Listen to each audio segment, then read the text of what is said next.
All right. Thanks for having me, John Hawk, and the rest of the awesome Memphis Rocks crew. I love you guys. Thanks for having me. Let's see. What did I write? I wrote something kind of fun.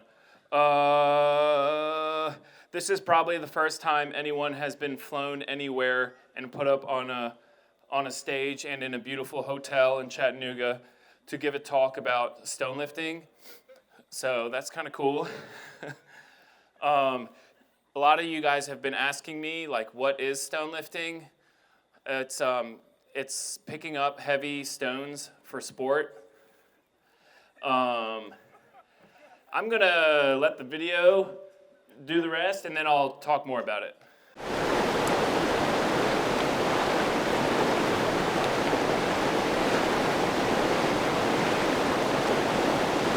Go, Cam.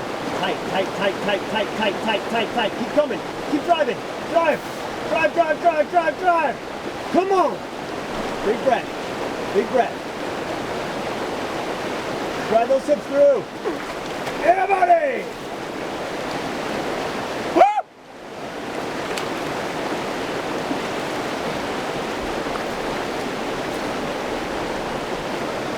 Yeah, boss.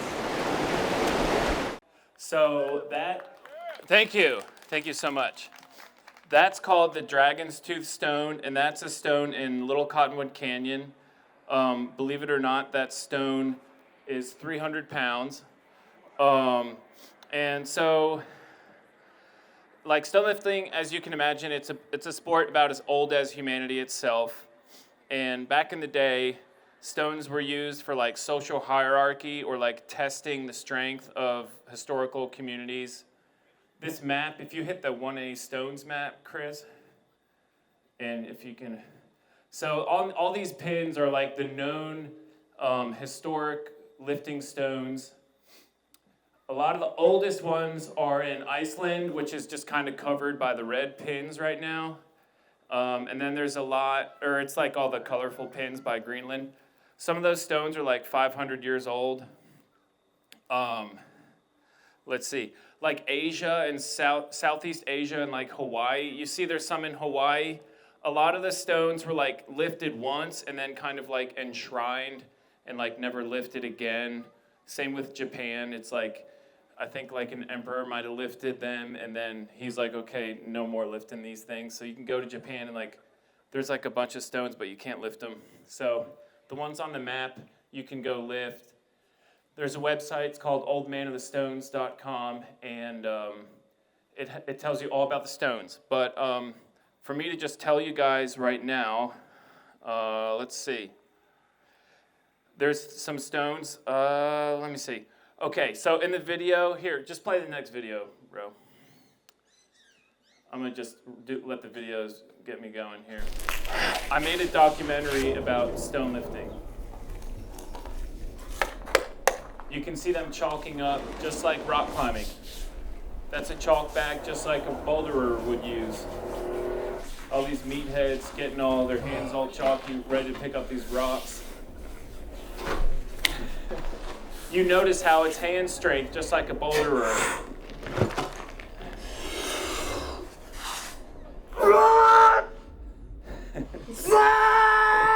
Okay, now this part coming up, it's important to not really slam them down so much. Everyone, what we like to do, those stones in Utah, they're all like probably 10 years old at the most. But if the stone is like 300 years old, you gotta like set it down on the ground nice and easy so you don't break it or chip it or anything. But those are kind of just like stones for like sport. We don't care as well, we care about them, but I just wanted to bring up some ethics into it. Just like you don't like chip some route, that someone else did first. You gotta respect the stone. So the first step with like a stone, that one that I showed you the video earlier, that was 300 pounds. And just for reference, I was deadlifting about 340 pounds, and then I could lift a 300 pound because my hands from bouldering were like stronger to give me a better grip. I don't know. So that's just how it goes. Like it's similar to bouldering in that it's like hand strength, and then core strength, and then you just do a little bit of strength training, which is kind of in these days. Everyone's getting into like CrossFit or like heavy weightlifting as cross training for rock climbing. So step one, you get it on your lap, that counts. And then if you like can lock your hips out and get it to your chest, that's like what you want to do to count the stone as a lift. Like if you lap a stone, that's good. That means you can like probably get it to your chest. And then it's a whole other technique to get it to your shoulder, where you have to like curl your body and then you like push and flip it up, and then you're supposed to clear a hand. And then if you're like a real psycho, you do an overhead press. But I don't do that, but some people do. And then, so that's just like a normal lift. Like that's the regular stone lifting. But what gets really fun is you do like tasks with the stone. And one of the most famous stones in the world is called the Husafell stone. It's in Iceland. And it's 410 pounds. And it's guarding the entrance to a goat pen. And the goat pen is probably like as big as like, half of what we got going on here today. And so you pick up this 410-pound stone, and you go all the way around the goat pen, and then you put it back. And then you're called full styrker, which means full strong in Icelandic. And they got like a half styrker. And one of the guys that it was in the video, he's got like full styrker tattooed on his back. He's like really proud of it. And I mean, it's its own thing. It's like a fun culture, and that's what I'm up here to talk about. I just want to share it with you guys. Anybody can do it. It's a really hell of a good time, as you will see in video 3, Arch. This is Go as fast as you can. When you hit the first hill, just do those little, like those guys. Yeah. And just force yourself to do it. Like if you try to take a big step on that steep part, you might lose it. This is in Utah, and this is like what we did to mimic the full styrker in Iceland. This is 240 pounds. Get in super tight. All the way.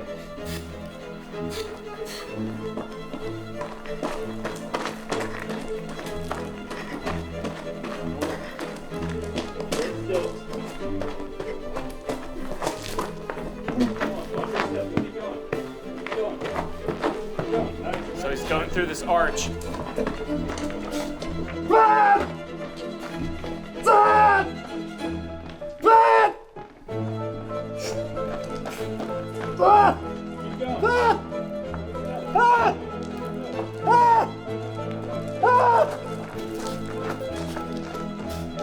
Keep going.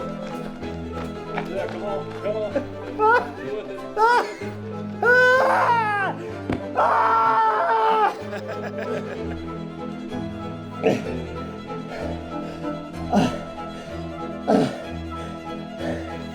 I didn't think I was making it. At the top, I thought I was done. I was done at the top. Holy fuck. The training worked.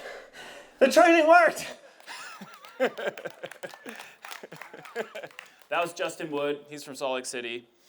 He's awesome, and there he is with a bouldering bag. So if you like bouldering, but maybe you've been bouldering for a long time and you want to spice it up, try stone lifting, or if you've done anything else and you want to spice it up. Stone lifting will spice it up. It probably takes 3 to like 5 or 6 months until you kind of feel like you're kind of a beast. Like I think, like end of 2 months, you're probably starting to feel it if you aren't already like a person with a lot of weightlifting background. Or else I'm just in the gym doing weightlifting and I'm like, what the hell is this all for? Like I climb and I weightlift and I'm like burning these calories and everything. I'm like, okay, cool, I'm getting a little stronger. But like if I'm like, I want to lift a 280-pound stone, or like I want to grab a 240-pound stone and like do this mission around it's called the Chinese Arch out there in Utah. It gives you another goal to set, and the community is hilarious and fun and great. And I mean, you could go to Scotland and lift these stones that are like 400, 500 years old. It's like, it's pretty cool. And, it's like a museum that you can participate with, like a strength training museum type of thing. Yeah, here's this guy, Ryan. He was in, Ryan Stewart. He set up these Utah Stones of Strength that was in the movie, the videos you guys have seen so far. This thing's 600 pounds. If it tips over, he's Come done. on, baby.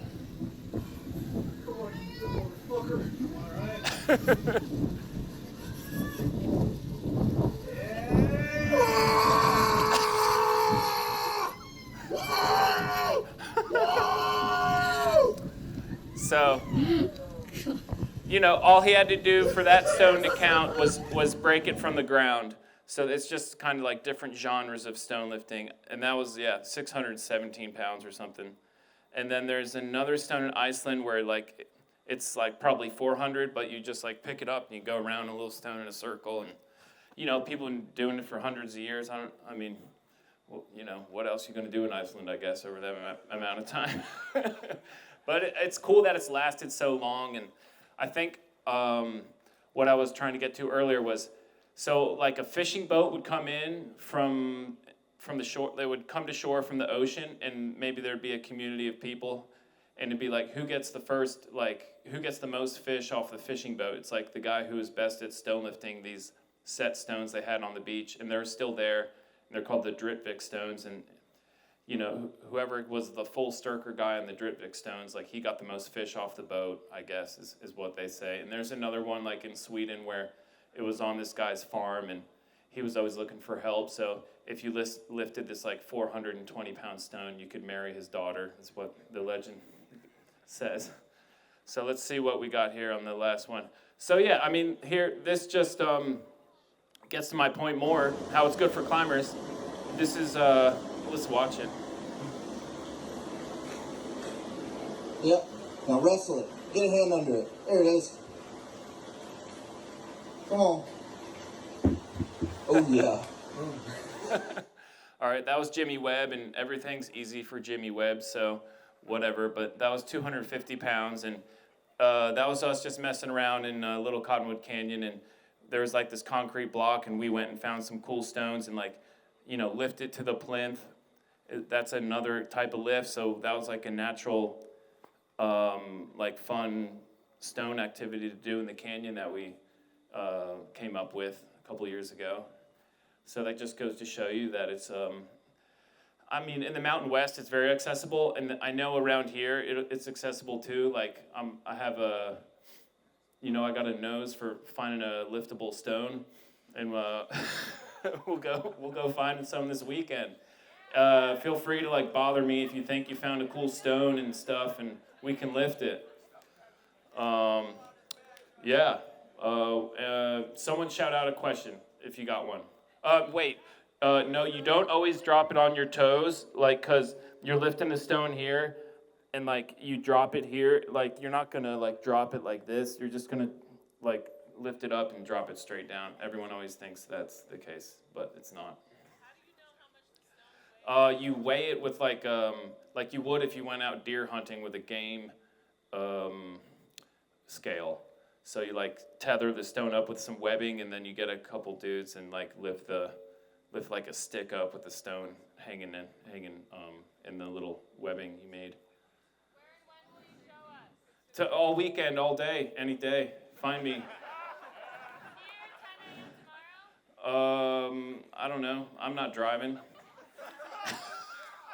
But probably, yeah.